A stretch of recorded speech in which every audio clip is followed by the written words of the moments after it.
أعوذ بالله من الشيطان الرجيم. بسم الله الرحمن الرحيم.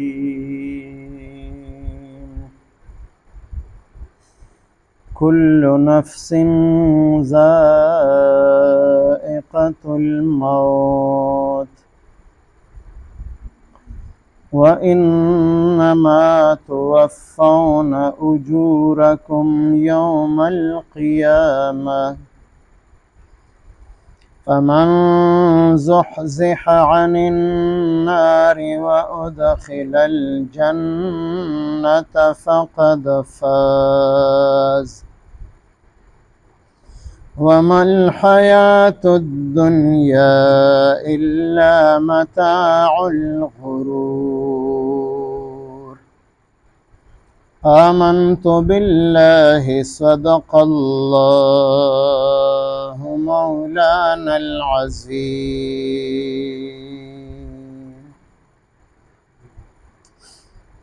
سورة آل عمران سلورم پارا آیت نمبر 185. د یهودیانو د مشرکانو شرارتونه الله پاک مخکې ذکر کړل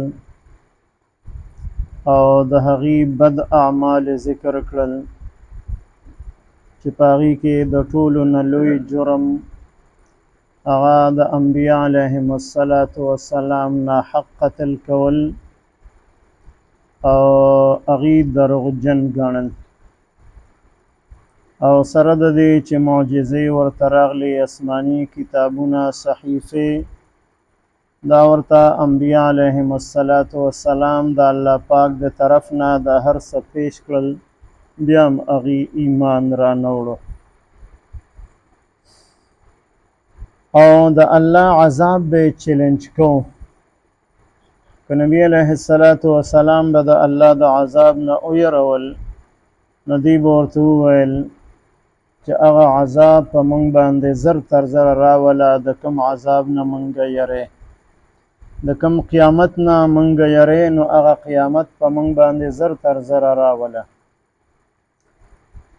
نو الله پاک د مرګ خبره دلته ذکر کړه په دې آیت مبارک کې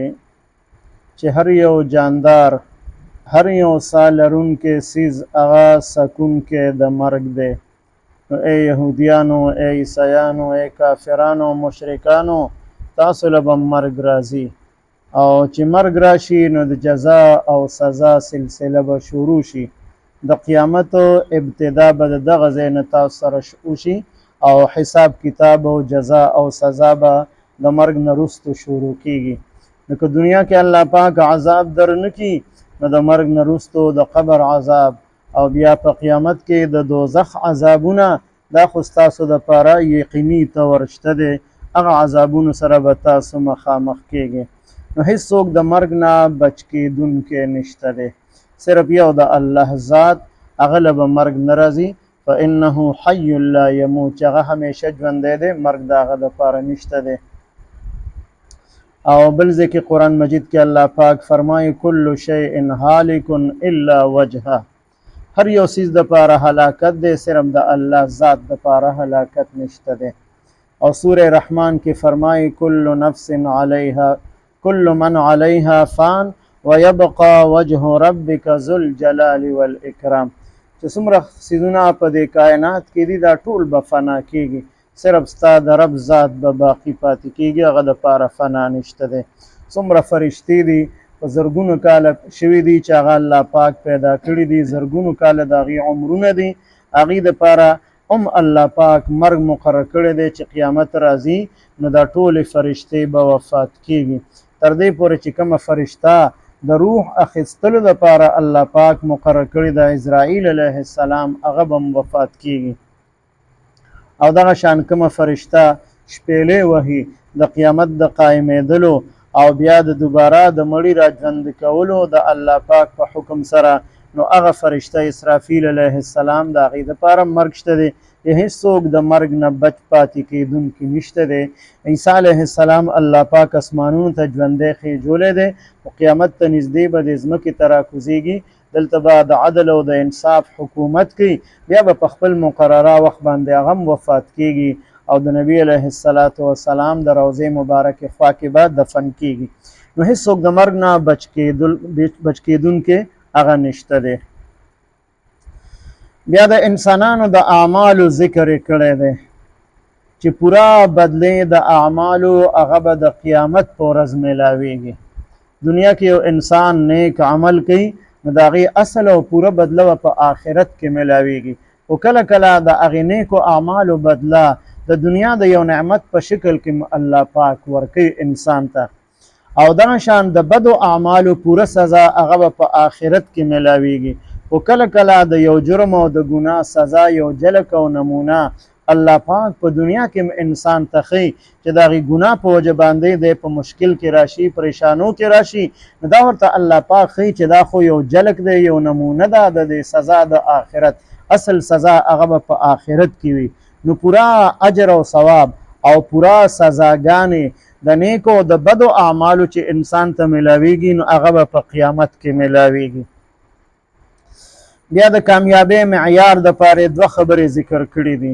یو د دوزخ د اور نه لرې کېدل او دویم جنت ته داخلېدل. چې کوم یو انسان د دوزخ د اور نه لرې وساتلی شو او جنت ته داخل شو نو فرمایي چې دی کامیاب شو. او خلق کامیابی د دنیا په عہدو کې او په مال او دولت او په جیدات کې تلاش کوي، نو الله پاک فرمایي چې اصل کامیابی هغه د آخرت ده او هغه کامیابی د دوزخ نه د بچ کېدلو په شکل کې او جنت ته د داخلېدلو په شکل کې ده.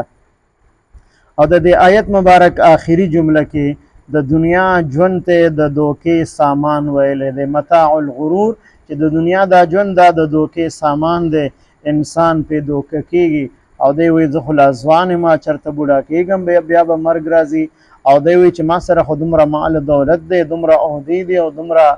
بچي دي او دومره خاندان دی. نو دا ټولې خبرې دا انسان دوکه کوي او د الله پاک نه په غفلت کې اچوي. نو تاسو په دې څیزونو باندې د الله پاک نه غافله کېږئ مو، د قیامت او د قبر د تیارۍ نه تاسو غافله کېږئ مو، بلکې د مرګ نه مخکې د مرګ دپاره، د قبر دپاره، د آخرت دپاره تیاری وکړئ. کل نفس، هر یو جاندار سیز، هر یو ساه لرونکی سیز، ذائقة الموت، دی سکون کې د مرګ دی، د مرګ ذائقه، د مرګ هغه سختی هغه به په ده باندې خامخا راځي. حضرت عمرو ابن العاص رضی الله تعالی عنه یو لوی درجې والا صحابي دی، هغه فرمایي چې ما ته تعجب راځي په هغې خلقو باندې چې هغې باندې د مرګ آثار شروع شي او هوش او حواس قایمي او دی د مرګ دغه سختۍ هغه کیفیت خلقو ته بیان نه کړي. نو چې کله بیا په خپله وفات کېدو نو د هغه زوی دی عبدالله ابن عمرو ابن العاص رضی الله تعالی عنهما، هغه ترې نه تپوس کوي چې بابا تا خو به نورو خلقو باندې تعجب کوو، خو ستا د مرګ وخت شروع دی، د مرګ آثار شروع دي، نو ته موږ ته د مرګ لږه سختي بیان کا چې دې کې څه کیفیت دی په تا باندې. نو حضرت عمرو ابن العاص رضی الله تعالی عنه خپل زوی عبدالله صاحب ته وفرمایل چې زما روح د بدن نه راوځي نو د پستن باندې داسې محسوسومه چې لکه ستن ورته لګوي او په هغه ستن باندې په زور باندې راوباسي، او دومره زما په سټ باندې بوج دی. یو غر یاد کو، ردوا د هغې غر نوم دی چې د مدینې منورې په غرونو کې د احد د غر نه وروستو هغه په 2م نمبر باندې لوی غر دی. وی داسې محسوسومه لکه زما په دې سټ باندې د ردوا د لوی غر پروت دی. نو د مرګ یقینا ډیره سختی ده، نو دغه سختی په هر چا باندې راځي، په چا باندې لږه راځي، چا باندې زیاته راځي، او دا هم د مسلمان دپاره دا سختیم رحمت دی چې دې سره الله پاک د ګناهونه معاف کوي. وانما توفون اجورکم، وانما او یقینا خبر دادا، توفون پوره به درکړی شي تاسو ته اجورکم اجر او ثواب ستاسو یوم القیامت د قیامت په ورځ. تاسو کوم نیک اعمال کوئ په حالت د ایمان کې نو د هغې بدلی به په آخرت کې ملاویږي. او بغیر د ایمان نه چې کافران کوم نیک اعمال کوي د هغې بدلی الله پاک په دنیا کې ورکوي، هغه آخرت ته نه پرېږدي. نو مسلمان ته به د هغه د نیکو اعمالو بدلی پوره په آخرت کې ملاویږي. او دغه شان ګناهګار انسان ته به هم د هغه د جرم او د ګناهونو پوره سزا هغه به په آخرت کې ملاویږي. فمن زحزح، څوک چې لرې وساتلی شو، عن النار د اور د دوزخ نه، هغې ته داخل نشو، و ادخل الجنت او جنت ته داخل کړی شو. ځکه جنت دا د الله د رضا مرکز او مقام دی، چې الله رضا شي نو دغه انسان به جنت ته داخل شي.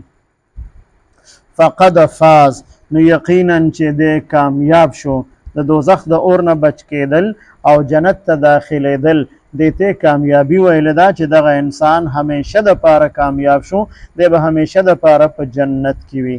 وما الحیات الدنیا، او نه دی دا ژوند د دنیا، الا متاع الغرور، مگر دا د دوکې سامان دی. غرور ویل شي دوکې ته، او متاع معمولی څیز ته ویل شي. نو د دوکې سامان دی، انسان پې دوکه کېږي، مال دولت او هر څه جمع کوي، او چې مرګ راشي نو د مرګ په لاره باندې دا هر څه دنه په دنیا کې پاتې شي، ځان سره یې وړی نه شي. کل نفس، هر یو سا لرونکی څیز، ذائقة الموت، خامخا سکونکی د مرګ دی. و انما توفون اجورکم، او یقینا چې پوره به درکړی شي تاسو ته اجرونه او ثوابونه ستاسو یوم القیامت، د قیامت په ورځ. فمن زحزح، څوک چې لرې وساتلی شو، عن النار د اور د دوزخ نه، و ادخل الجنت او جنت ته داخل کړی شو، فقد فاز، نو دی کامیاب شو. وما الحیات الدنیا، او نه دی دا ژوند د دنیا،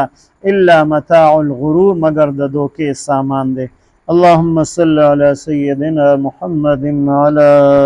آل سيدنا ومولانا محمد وبارك وسلم. رب اجعلني مقيم الصلاة ومن ذريتي، ربنا وتقبل دعاء. ربنا اغفر لي ولوالدي وللمؤمنين يوم يقوم الحساب. ربنا اغفر لنا ولإخواننا الذين سبقونا بالإيمان، ولا تجعل في قلوبنا غلا للذين آمنوا، ربنا إنك رؤوف رحيم. ربنا هب لنا من أزواجنا وذرياتنا قرة أعين واجعلنا للمتقين إماما. وصلى الله تعالى على خير خلقه محمد وعلى آله وأصحابه أجمعين، آمين برحمته.